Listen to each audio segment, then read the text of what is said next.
Who are you? I'm Martin. This is Ruth. And we're going to talk about my mom. That's right. So here is my mom and her little baby son, me, in 1957. She's 26 and I'm pretty new. And by the end of our run, we had known each other for 61 years between my birth and her death. And that's the longest relationship I have ever had. It was with some trepidation that I first met her, and there she was in her pristine condo in Ottawa, a cigarette in one hand and a glass of white wine in the other, and a pretty significant still German accent. And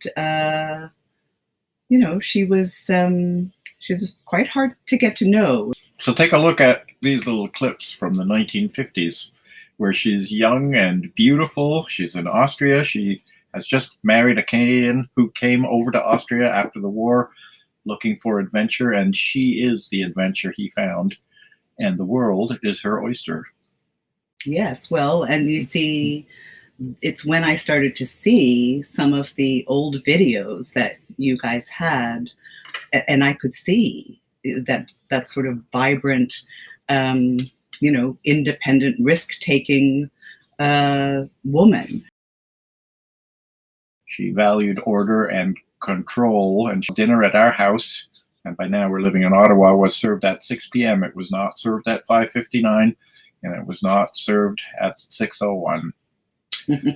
She was a private person as well, and one of my mom's unfulfilled dreams was to buy an island property and build a cottage on it and then defend it with a shotgun from anyone who strayed too near.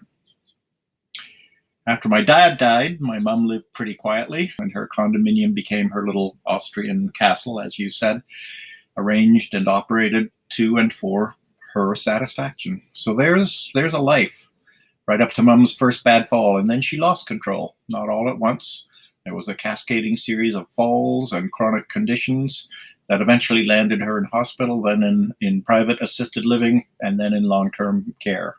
I remember watching those sort of setbacks. I mean, the first time I even met your mom, she was in a very serious kind of back brace and hunched over, and very hard for her to walk and do all the things that she loved to do. And really, over those years, there was just setback after setback, and she was getting very little enjoyment out of her life. The woman who I first saw on those home videos was really a shell of herself.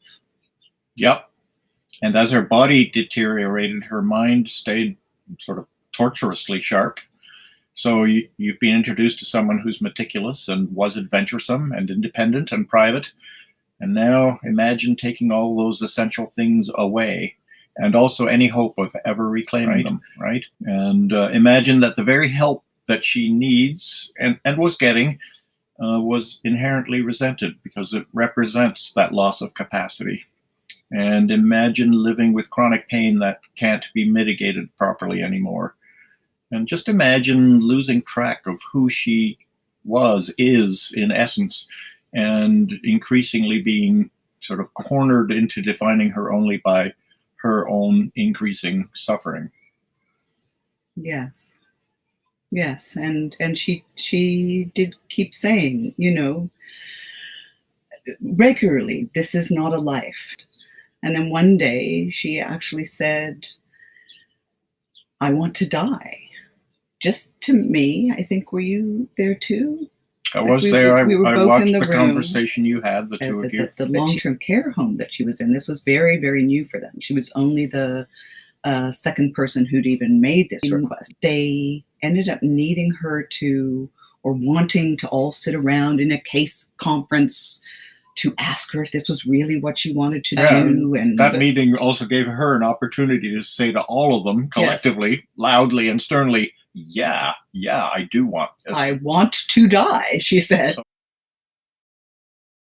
Right after MAID was administered on the morning that it had all been planned, and my mom lay still on her bed, she looked peaceful again for the first time in years, and all the pain and worry lines on her face, they just softened and sorted, And she looked satisfied. And I think that's because she had accomplished something that she had given up hope of. She had, one more time, managed her affairs in her own way and restored order and control to her world.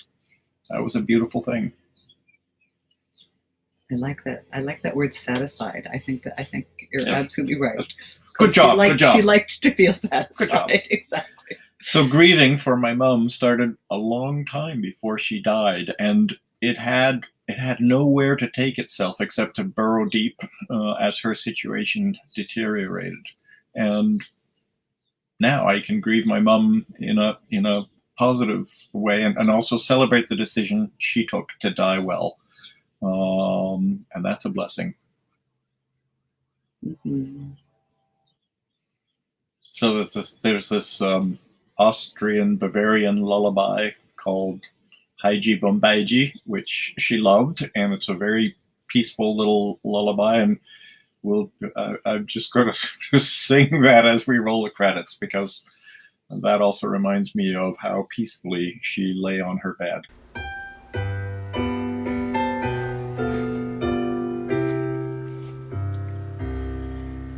Aber Haiji Bombaiji, schlaf lange,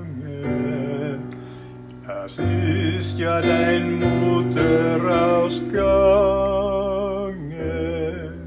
sie ist ja ausgange und kommt nimmer heim und lässt das klein Bübelein ganz allein. Aber Haiji Bombaiji bum bum, aber Haiji Bombaiji bum bum.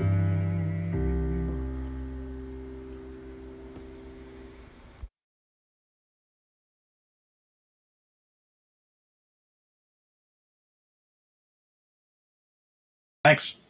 Thank you. All right, let's see what happened. I'll tell you what happened. Probably didn't record.